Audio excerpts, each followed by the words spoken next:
Hi, Tegan. Hi. All right, and I want to remind everybody that they can submit comments. Comments or questions, I'll read those out. So they can submit them on our website. There's a button that says submit live stream comments. I get those via email. You can also comment on the YouTube feed and I'll read those out. Cool. So Tegan, tell us, introduce yourself and tell us about your loom and your project. Sure. So my name is Tegan Frisino. I am the founder of Comfort Cloth Weaving, and my business is that I weave home goods, textile yardage, and really just anything under the sun at this point. I am a professional weaver. I've been weaving for about 13 years now, and what I'm working on currently is a pair of orders for local farmers. I have received the wool from the spinning mill at Battenkill Fiber Mill and brought it here, set it up on my loom, and I'm weaving blankets. I'm weaving these really awesome window pane wool blankets, and it's all spun locally, and the wool is local, so it's really special. And what's cool is I get to weave them on my AVL loom, which this is a machine. It is meant to work.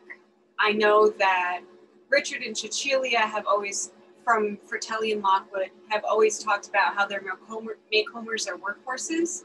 This is my workhorse. I have a 60-inch wide, 16 harness AVL CompuDobby loom. I have a CompuDobby 1, which means I have the first generation of the computer setup. So my loom is actually hooked up via that black box, and that is connected to a computer. So in that computer, I can set up all of my weaving patterns and my drafts, and that way, and that information will then feed into that black box, then translate it to the loom. So all I have to do is push the pedal down and the harnesses lift up. So I don't even have to think about it. The computer is doing all the thinking for me. It's kind of like riding a bicycle. My right foot lifts the harnesses up. I toss the shuttle. And my left foot, I compress the pedal. It lowers the harnesses and it advances to the next step of the pattern. And how that is created is in that black box, there are these little arms that will shoot out and hit a hammer. And that hammer will then catch a ball that's on a wire. And that is actually how the harnesses lift up. That ball is caught by a dobby arm, which has teeth in it, and it lifts up the ones that the hammers hammered in.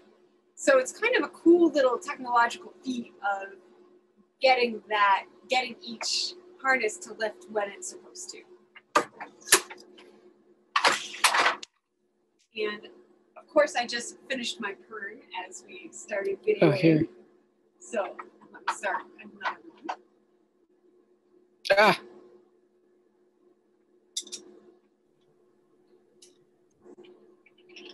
So you have a bit of a different setup for the shuttle than the loom we saw earlier. Can you talk about that? Yes. So instead of throwing my shuttle by hand, I'm using what's called a fly shuttle.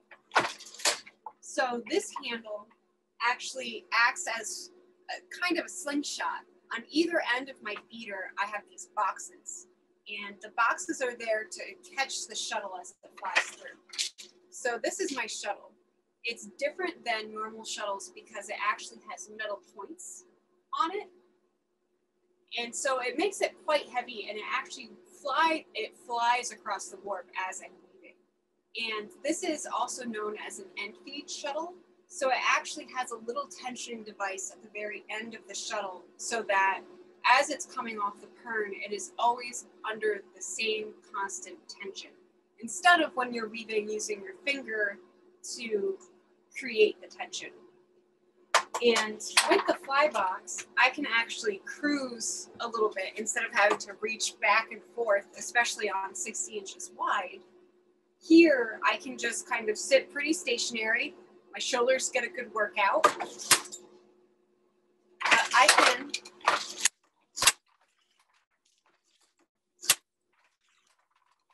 so instead of having to reset every time, I can just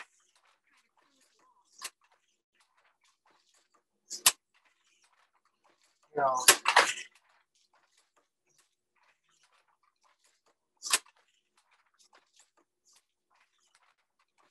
The nice thing is I can really get into a really good rhythm groove with this loom.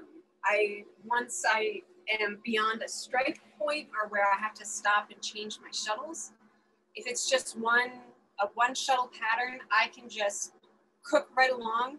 I usually weave about a yard an hour, which is my typical speed. And that's at 60 inches wide as well.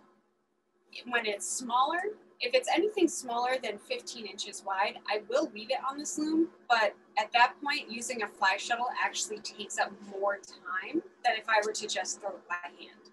So anything greater than 15 inches, I weave with the fly shuttle because it just saves me so much time. But anything narrower than that, I'll throw by hand because I can throw faster than the fly shuttle could travel across the beater.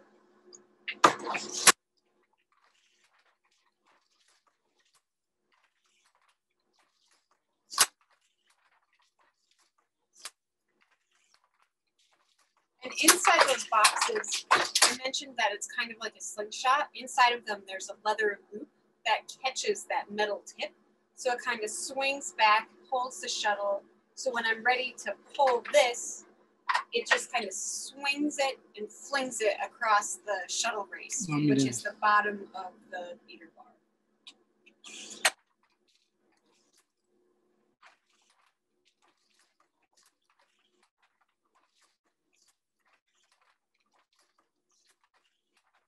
I have 3 AVL looms.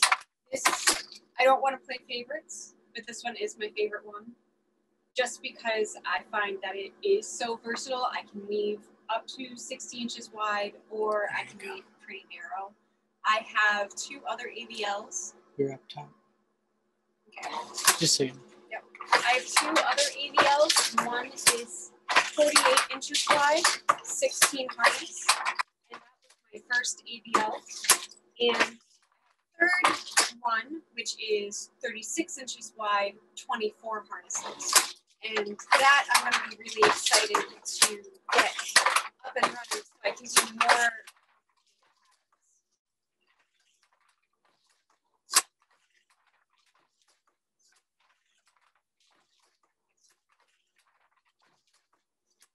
The looms typically are pretty noisy just because they are so heavy. We have a question from a viewer. So are you pressing different treadles or just the same one to lift different shafts? I'm pressing, so right underneath me, I have 2 pedals. So the right one, every time I hit that, that's going to lift my harnesses up. And then I'm going to hit my left treadle, and that actually lowers the harnesses and advances the pattern within the dobby box to the next step. So then when I hit the right pedal again, it's on to the next step of the pattern.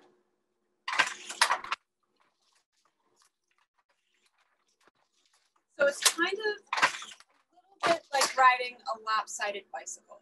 So I'm putting most of my weight onto my right foot to lift the harnesses, and I hold that longer than I will my left foot. So my right leg is definitely much stronger than my left leg, but it is I try to keep it as balanced as possible. So I will shift, and I know that my left leg is actually out further on the pedal, so that I'm putting more effort on my left leg to lower the harnesses so that it's pretty even.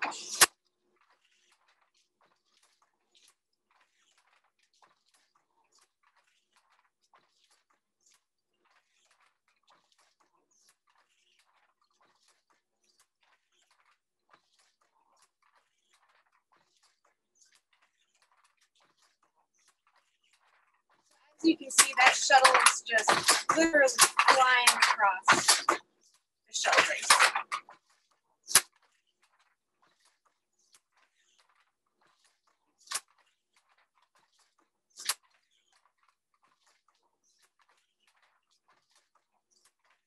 I did not learn to weave on AVLs. I actually had to teach myself how to use an AVL loom. I learned to weave on make loomers, and then my first loom that I did production weaving on was a Kira. I loved the Kira. It did what I needed to do, but it was not meant. I couldn't put more than 10 yards on it at a time. And that's where I was hitting my limit. Now, when I received my first AVL, I learned that I can put up to 50 yards onto the loom. So of course, my first project was at least, I don't know, 20 or 30 yards of blanket fabric that I then sewed together to make king size blankets. So that was definitely really exciting, but it was also a learning curve because I was so used to a plain beam on the back. And with the AVLs, all of the ones that I have at least have a sectional beam. So that means the beam is divided up into 2-inch sections, and I wind each of those sections individually for the board. And that gives me greater tension control because I'm controlling every 2 inches, and it's going through a tension box, so they all essentially should be the same tension going onto the beam. So if you know a little bit about weaving, with AVL looms, you end up dressing your loom from back to front. I don't use a trapeze. I don't use any extra thing. I just take the board from the back beam, bring it under the bar, and bring it forward and bring it through the harnesses. So really, my yarn is only going through the petals once. Yes, question? We have a number of questions actually. Oh, I'm so excited. So the first question is, what connects the treadles to the computer? Okay, so the treadles. Oh, here, you know what? I'm gonna show it. Eric is gonna move the camera so he can show it. But the treadles are connected to cables. And the cable is then connected to a dobby arm, which is in the box, which Eric will show in just a moment. And that dobby arm will move in front of a light sensor. So it's really just very basic binary. So Okay, wait, don't throw that. I don't want to get hit. I'm not gonna throw it. No injuries during the demonstration, please. Yes. All right, so this they're, is I'm showing down here. all right, so these are the treadles, and I will move them in just a moment. Okay, so then my right foot goes down, and it's pulling the cable, and it's pulling the dobby arm, which is at the top. So that's up here. We're following the cable all the way up to this arm here. And then those little balls are then These hooked guys. into the arm. How they're connected to the computer is that arm is moving in front of a light sensor. Which is in here. And so when it is covered, it causes the dobby to push those arms in. Yep, you can see it. Yeah, and then advance the next. And advance to the next pattern. So that's the change. And that's the change. So when the light goes through, I can then proceed to the next step. Wait a second. Okay. So the next question we had, and I think this dovetails very nicely, is can you back it up if, for example, you make a mistake? And talk about, can you make a mistake on a computer loom? So I have made many mistakes on this. And that is mainly user error. So how I do that is I have a handy control here. And if I want to reverse, I hit number 2. and that will actually cause the pattern on the computer to reverse. So that's it reversed, that's it going normal.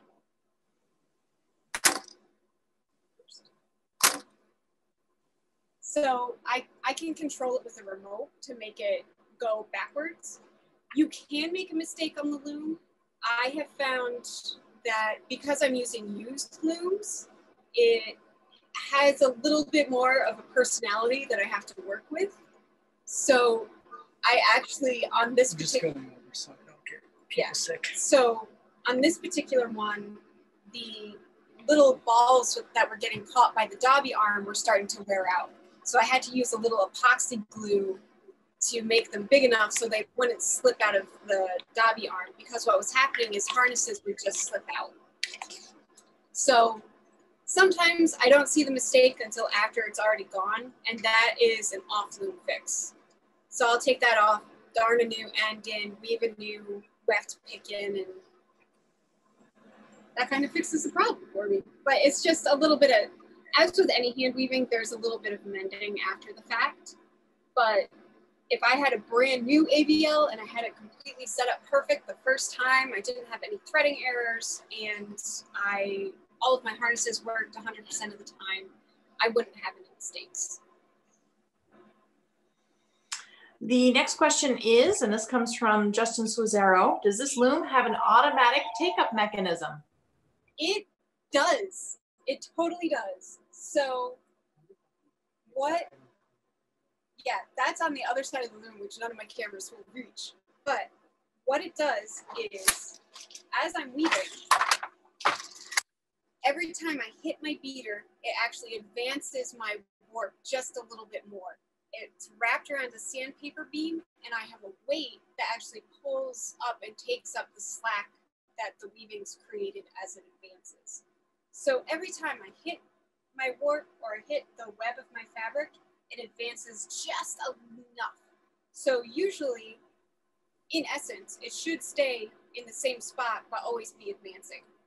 So it's kind of replacing each time with a new weft. Our next question is, can you use this loom during a power outage? Yes. Well, no, you can't.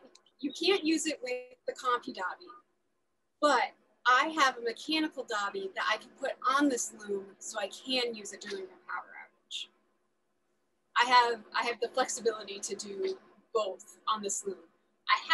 We did have a power outage not too long ago, which did mess me up because I couldn't find some of the mechanical Dobby parts that I needed. So I had to wait until the power came back on. So I hope that I have a versatile loom. It can be without power, it can be with power. Our next question is, can you talk a little more about AVLs versus make-humbers? What are the advantages and disadvantages from your perspective?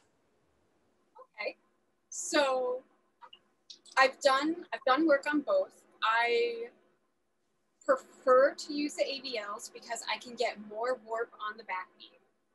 It has measures in place that make my weaving more efficient. So with this particular loom, I have an overhead beater. So instead of having a lot of weavers, when they're weaving, they'll bring their beater forward and then push their beater back.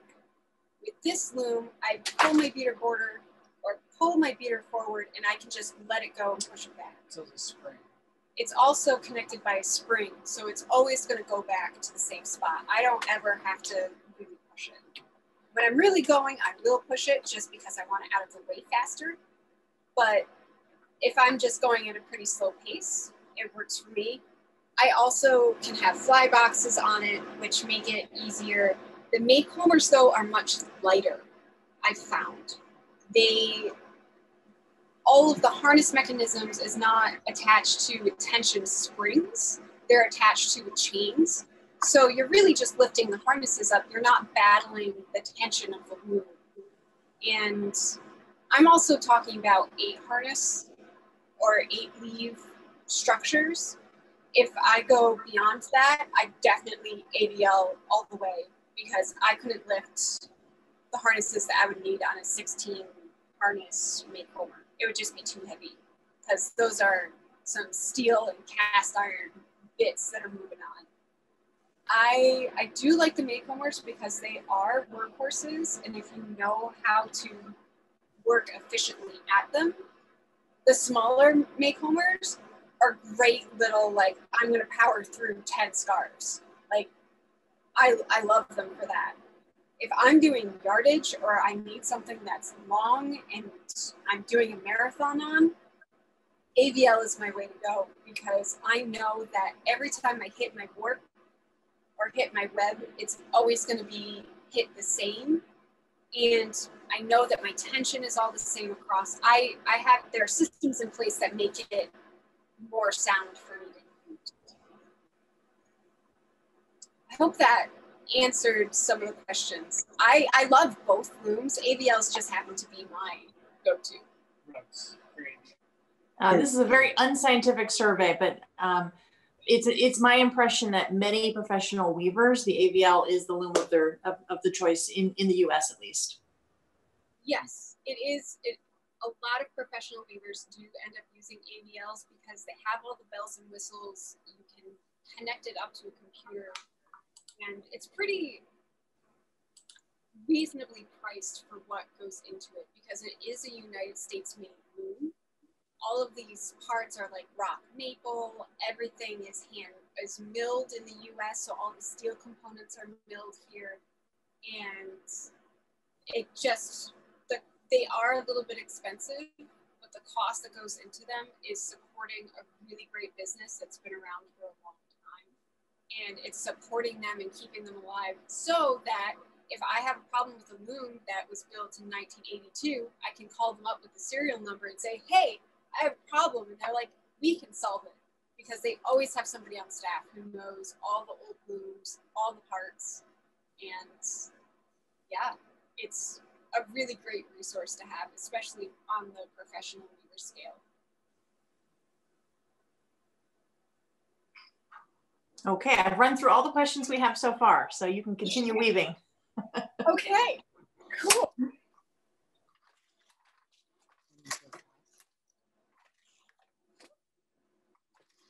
The only problem I have with my automatic advance is sometimes it advances a little bit too far, and if the beater is not in the right spot, my shuttle will just fly off the shuttle race.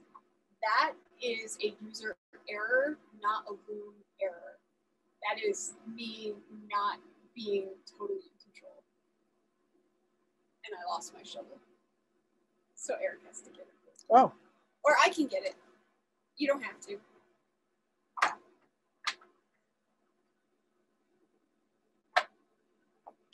I'm just so used, I'm like being spoiled because somebody else is in the studio with me.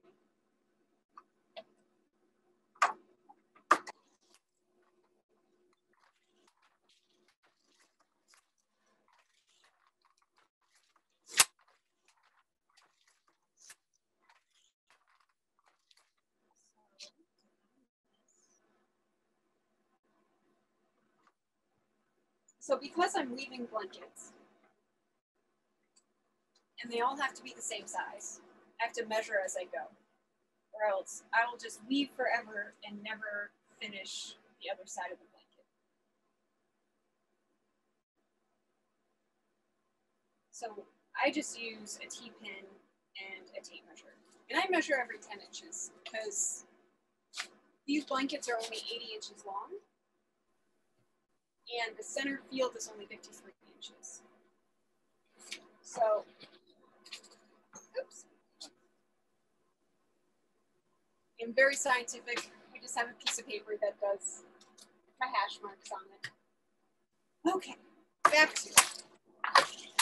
Yeah. We have another question.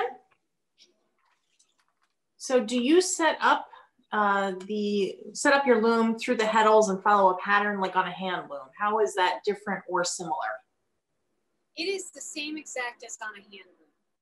So actually what I have set up right now is a 8 harness herringbone pattern, and it is the same exact threading. This is basically a glorified jack loom. So when I bring my warp from the back to the front, they're each in little 2-inch sections that are taped. And what I do is I'll actually put an inch of warp at a time as a cross on my fingers and then thread it through the heddles.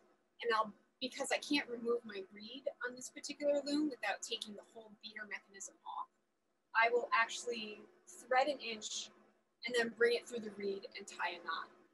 In this particular beater, I can actually lock it in place so that, and I can also lift these harnesses up and lock them in place so I can thread, bring them through the beater, and nothing's going to move on me. Everything is within reach. The only thing that is different about setting up on an AVL versus a regular jack loom is, or just a regular loom that doesn't have a sectional beam, is that you don't have that cross unless you put it in. I have never put it in. I found it really complicated. I just make the cross with my fingers and do it that way. That is also a new technique that I learned this year about putting multiple ends on. Justin Squazzaro actually taught me that one. So thank you, Justin. And Justin actually has a follow-up question, and I'll give this some context. So I think any weaver who has done a round robin workshop and woven on many different looms, you always find something to love and conversely something to hate about every loom, right? So if you could design your ideal loom, are there features you would add or remove from the AVL that you're working on? I would definitely add can you switch to this camera? Oh, yeah. I would actually add an electronic lift to this loom. That would make my life easier. I have a bad hip and a bad back. So if I had an electronic lift, this loom would be perfect for me. It is the right size. I like the way it flows. It is not too heavy. I just want a little bit less strain on my lower body because my upper body can handle it. It's my lower body that's obnoxious. My ideal loom would also probably have a flexible back beam. So as I'm looking at this loom, I probably could use my back beam as a plain beam if I took all of the sectional pegs out, and there is the ability to do that. I just wish it wasn't quite so octagonal, because I think it would be better if I wanted to do linen or something, I could take all of those out and I wouldn't have all those pressure points to push up against it. So I'd like a round back beam. And really, the AVL kind of has everything else I want. Like, if I wanted to upgrade to double fly boxes, I could. It would make my beater heavier, which I'm not in the market of doing unless I was doing rugs. And AVL is not necessarily the best loom to make rugs on. You can do it, but you can't get the tension high enough that you need. And you also can't, unless you have the weight on the beater, you can't beat as hard as you need to produce a really nice rug. So it's really, this is my baby for making blankets. It is, it does what I want. It's great. It's wonderful for blankets and yardage. I'm also a go big or go home kind of girl. Like, I have a 10-foot wide loom. And within the first 2 months of having it, I filled all 10 feet of it up to make a blanket on. So the AVL is kind of the go big, go home kind of loom. Like, put your money where your mouth is and let's see what you can make. I want to follow up on that comment about the 10-foot loom, because we talked earlier today to Stephanie Morton, and she has a 9-foot loom, and it's a 2-person loom. So is your 10-footer, is that a 2-person? Is it 1 person with a fly box? Tell us more. It is actually a 3-person loom. It has treadles in the center and on the right and on the left. And 3 people can weave at it at a time. I have woven at it with 2 people. I found that is the best method, because then 1 person is on each side, you throw the shuttle, the other person catches it, and then you both beat at the same time. It does take a little bit of coordination because you both have to be lifting the same harnesses at the same time. And it is a direct tie-up. So instead of having each treadle connect to multiple harnesses, each treadle is only connected to one. So if you wanted to lift harnesses 1 and 3, you'd have to push down treadles 1 and 3 to make that happen. So it's a little bit, it's really like dancing at the loom, and it's cool when you have a partner to do it, because then you can talk about it and laugh about trying to balance on the treadles and beating at the same time.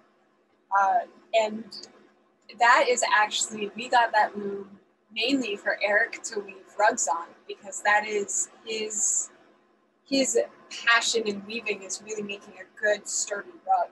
So that loom was in its former life a rug loom, and it is still a rug loom. Although I will weave king size blankets on it. I'll take it over once in a while. And the reason why I do it on the 10-foot loom and not the AVL is because if I want a big wide piece of fabric that doesn't have a seam down the center where I have to sew it, I'll go to the 10-foot loom. If I don't mind a seam, I'll just weave the panels on the AVL. I would prefer to do that, but sometimes a seam is just non-negotiable.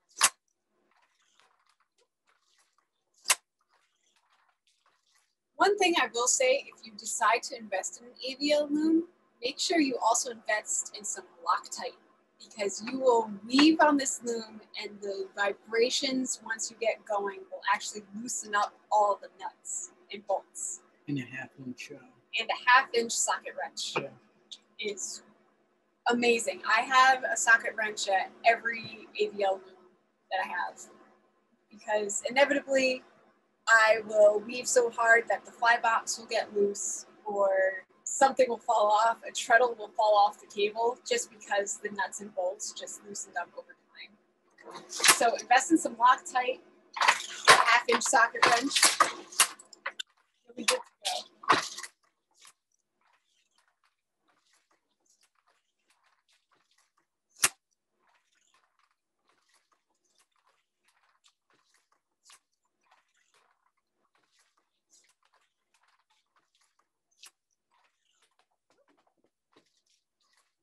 That's an example of me throwing my shuttle all the way off.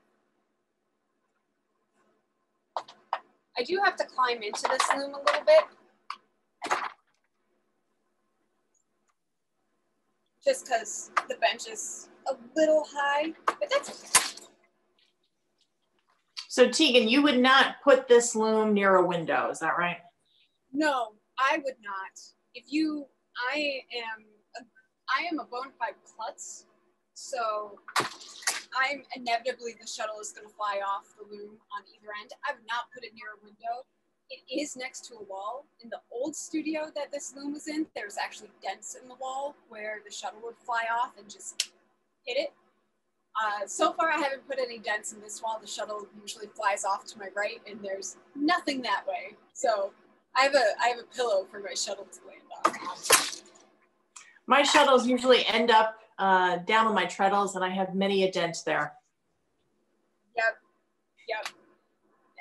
I typically, if Eric comes down and he wants to chat with me at the loom, I have to have him not near my beater whatsoever, or on the back side of the loom, because he'll be in the danger zone if he's in this area. Danger zone.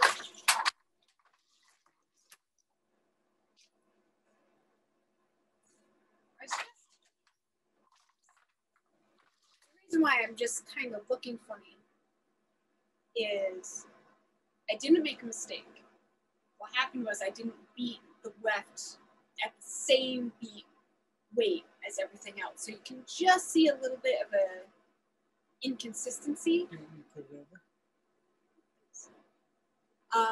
But the reason why I'm just taking note of that is so when it goes into the wash, I can check it and make sure that after it's been washed and finished, it all comes together. If it is still a little bit funky, I had to do a little bit of hand manipulation to get it to even out.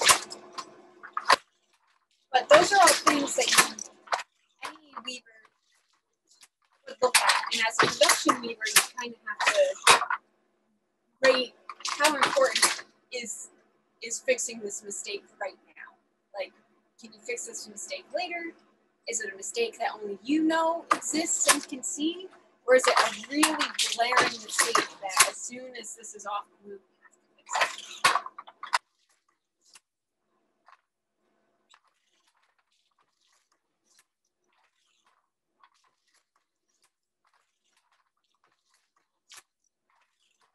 I've been a serious production weaver for about 3 years. It will be 4 years in January that I left my full-time job and pursued weaving full-time. And in that time, I've learned a lot about production weaving, weaving on a mass scale as an individual person, and making me realize that I need to hire somebody. But due to the current situation, I am not letting people into my studio for safety and health reasons. But in the future, when things calm down, I will be in the market for studio assistants to help dress the loom, weave on the looms, do all the stuff that makes it happen. You are the second weaver that has said that today. I did not realize we were running a job board, but there you go, guys. Anybody who's interested in learning some weaving, Lily Marsh or Tegan Frisino are hiring. Didn't mean to make me to a job board, but it is true. If people are interested, it's a really interesting career. It is a workout working on the AVL looms. I know the girl that works for, or the woman that works for Lily, when I see her afterwards, she's like, oh, I was weaving today and I feel it. It was a workout. I was like, well, if you do it every day, it's not so bad. So eventually, probably in the next year or so, once things have calmed down, we'll be looking for some studio. But in the meantime, Eric and he helps me with the dyeing, and I do the weaving, all the finicky stuff, and he weaves the rugs, which is awesome. Good to have a partner.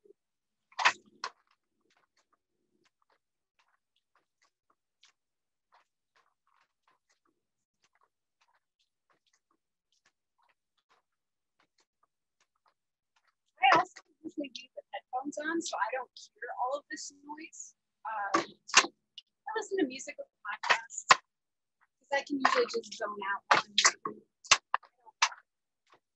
If it means the loom has been causing me problems, I will just like listening. Tegan, your audio is not sounding so great. I don't know if it's the Zoom trying to cut out the loom background noise or just that you're not close enough to the microphone. It is probably because I am trying to weave and talk at the same time. So the sound is probably, the loom is so loud that it's probably canceling out the sound. You sound better now, thank you. Yes, no problem. So I'll just pause my weaving while I'm talking. And what I was saying is that I typically weave with headphones on because it is so loud. I do have some noise canceling headphones that I wear and to protect my ears. And I listen to podcasts and music, but the reason why I can do that is because I don't have to pay attention to the thinking of the pattern structures. The weight is lifted off my mind. So I can focus on other things while I'm weaving. So I can focus on, is my beat really consistent? Are my selvages really straight and even? Like it opens up my mind to be able to pay attention to the other details of the weaving process instead of focusing so much energy on remembering which treadle I have to hit next.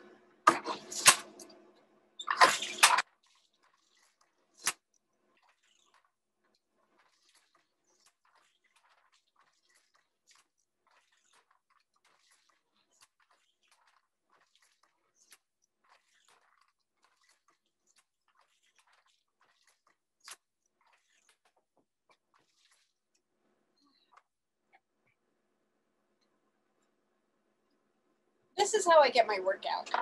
I lose a shuttle, I have to get up, stretch. That's when I take my breaks, is when I lose a shuttle. It's like, okay, take a 2-minute break, get back to it. I used to be able to leave 8 hours straight, just sit down. I would eat at the loom, drink at the loom, and be fine. But over time, I've learned that that is not the best thing for your body. So leaving for a couple hours, getting up and stretching, leaving for another couple hours, getting up, eating lunch. Like that's, if you are interested in doing production weaving, or you are interested in doing weaving on a larger scale, make sure that you're also paying attention to what your body is doing and what it needs. We have a question from a viewer who says, I noticed that you seem to have to fiddle with the right side of the loom, but rarely the left side. Is that a function of how hard you pull with your right hand? So the reason why I'm fiddling with the right side of the loom more is, or looking towards the right side of the loom, is that when the shuttle flies from the right to the left, it is just pulling straight out of the end feed. When it is going from the left to the right, it is pulling against the end feed. And that tension pulling on the end feed is actually causing the shuttle to curve off of its path. So if the shed isn't perfectly open, if it's too tight, the shuttle will get stuck on the way through. If it's too open, that shuttle will curve and fly off the loom. So typically I have to have my beater in the right spot so the shuttle doesn't have that much wiggle room, and the shed has to be the right angle for that shuttle to just go straight across. So that is a little bit of it's a combination of user error and a little bit of physics that causes me to fuss with the right side of the loom more. Would a heavier shuttle stop that? Heavier shuttle kind of makes it worse because the drag on it is so much. I actually find that a lighter shuttle is much better because when it is pulling through, it's not pulling against the shuttle quite as much. So if I have a lighter shuttle, I would use that. I do have a couple, but where's the basket? I don't know where the basket is. I have a basket of shuttles. Doesn't everybody? I mean, who doesn't? I'm not sure where it went. But yeah, a heavier shuttle would make it a little bit worse, but a lighter shuttle is definitely a pro. This is the lighter of my end feed shuttles. I do have a lighter one, but it is currently involved with another project on another loom.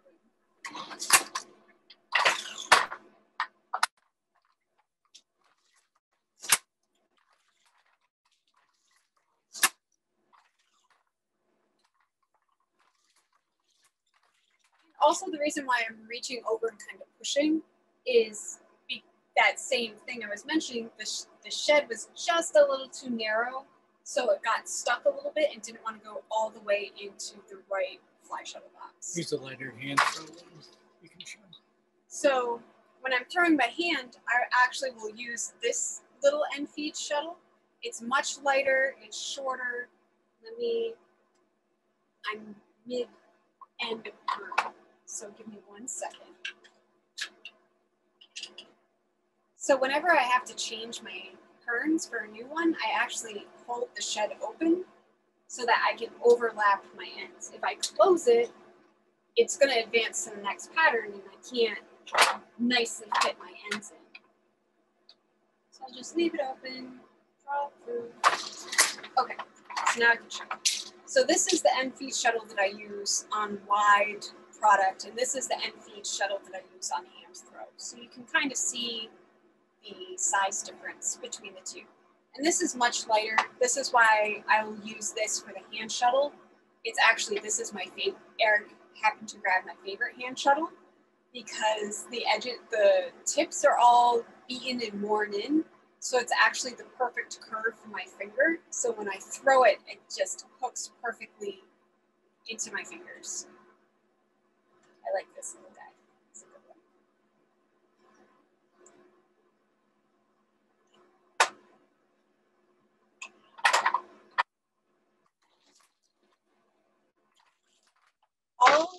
All of my AVLs are used. The oldest one being from 1987 and 1985 it was built.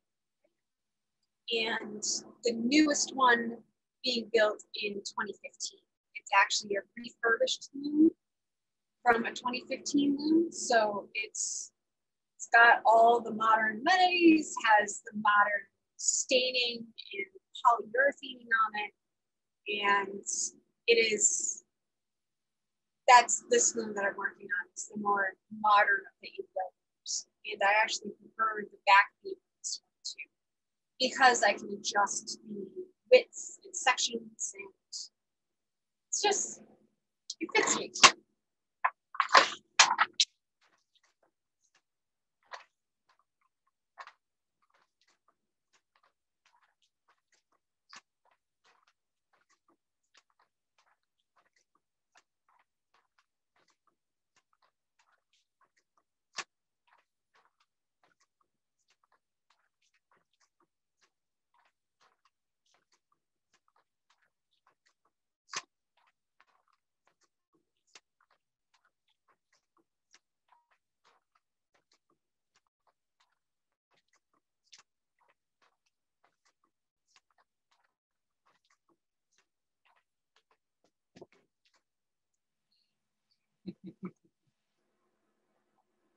You know, normally when I'm down here by myself, I don't nearly throw the shuttle off the loom quite as much. So I must be a little nervous being on camera. Or maybe the shuttle is shy. Shy shuttle. Doesn't want to be seen.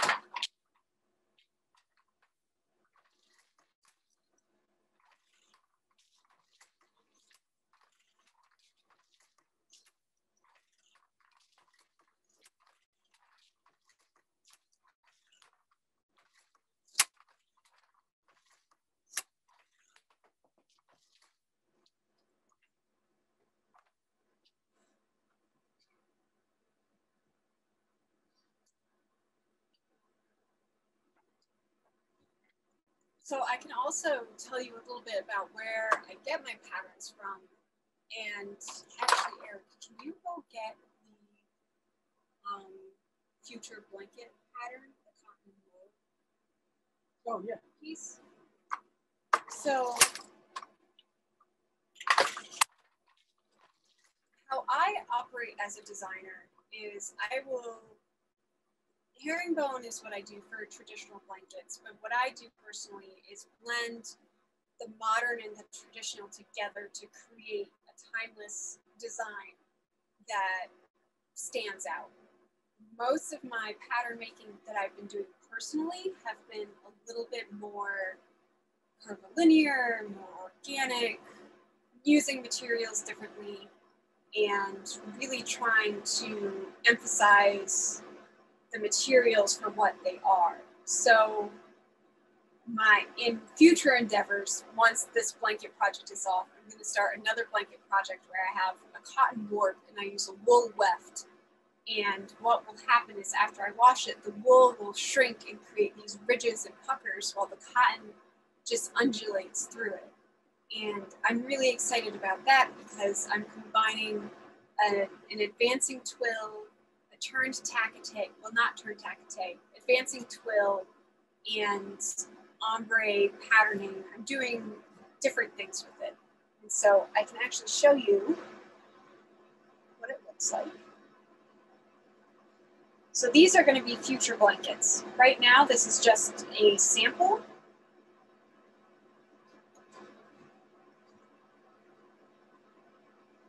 And what's nice is I will be able to weave this complex pattern on this loom because I have the capability of going all the way up to 16 harnesses. And the idea, every time you add a harness, you add a dimension. If we are talking in pixels, you're adding another thread. More resolution. More resolution. You're adding resolution to your image. So if you have 4 harnesses, you kind of only have those 4 pixels to work with. But if you have 16 harnesses, you then can create a finer resolution line. When you have 24 harnesses, you can weave circles that look pretty smooth.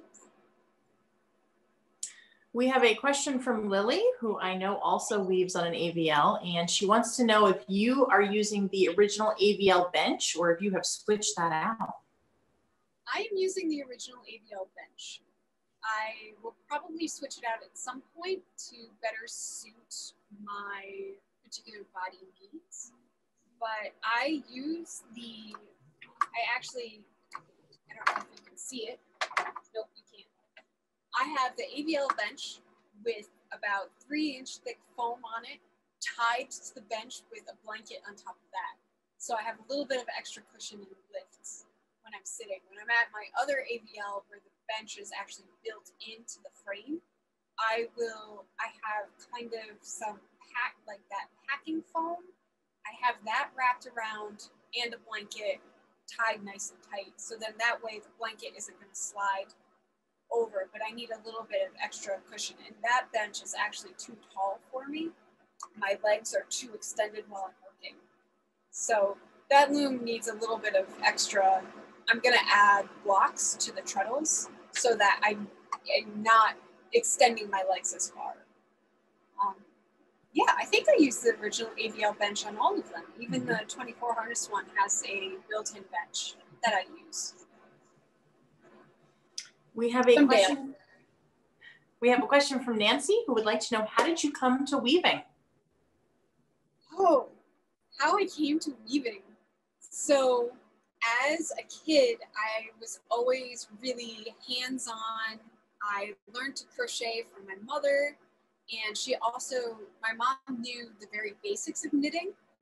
And so she taught me how to cast on and said, okay, go from there. So I taught myself how to knit, essentially, and my grandmother taught me how to sew. So I was always really interested in working with soft textiles. And I was originally going to go into fashion design, and I ended up in textile design because my ideas just translated better into making materials. Like, I loved to felt, I loved making scarves. And then when I got to college, I enrolled in the fiber design program. And the very first semester, we sat down at looms, at these little table looms. And I had a girlfriend next to me who already knew how to weave. And so she was cooking along, and I was like, well, if she can do it, I can do it. And that first scarf that I made is terrible. That will never see the light of day. But that solidified how much I loved making the warp, organizing all those threads, throwing the shuttle back and forth. I really loved the feeling of it. But what made it so that I couldn't live without it was I did a woven shibori project. And in woven shibori, you are weaving the cloth and you're weaving your resist threads simultaneously. So when it's removed from the loom, you use those resist threads to pull the fabric tight, dye the fabric, and then release it to have this beautiful organic dyed pattern. And the fact that I could do that on a loom just blew my mind, that I could do that traditionally was done with a needle and thread on already made fabric. I was producing the fabric and the method of dyeing at the same time, and it just spoke to me in a way that no other medium ever had, and no other technique had. So then I just started weaving every semester, and when I left college, I said, I just need to weave. So I started weaving for a couple people here and there. I worked retail to help support my habit, and then when we moved back to the area from Buffalo, I started weaving for the Bat and Kill fiber mill, and then that was like, I can do this for a living. Like, I can make stuff, I can produce things, and it just spoke to me in a way that no other job and no other methodology of making has. So that's how I came to weaving, is that it was part of my curriculum, and then I couldn't live without it. I just needed to keep doing it. That's my spiel. I'll stick to it.